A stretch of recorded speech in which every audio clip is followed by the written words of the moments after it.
Sunshine! Good afternoon! Nandito tayo ngayon sa San TV, San Pablo, Laguna.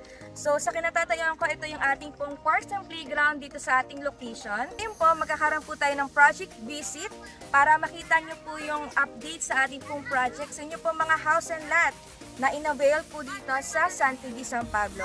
Hello Sunshine! So nandito tayo ngayon sa Block 35, 11 to 20. As you can see, ito po yung ating duplex unit sa phase 2. At tapos na pong gawin yung mga bahay. So siguro, hinihintay na lang nila yung schedule of turnover nila. Ayun, congratulations po. Nandito po tayo sa Block 44, lot 4, 5, 6, 7, and 8.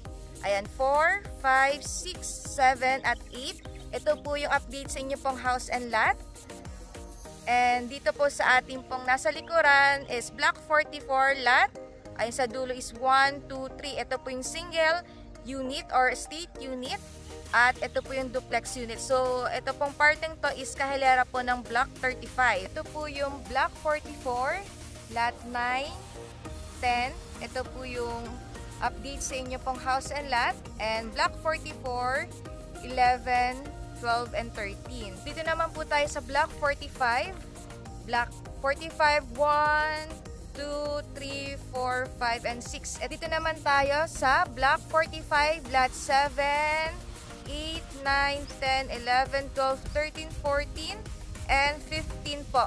Ito po yung ating house update sa inyo pong mga property dito sa San TV, San Pablo.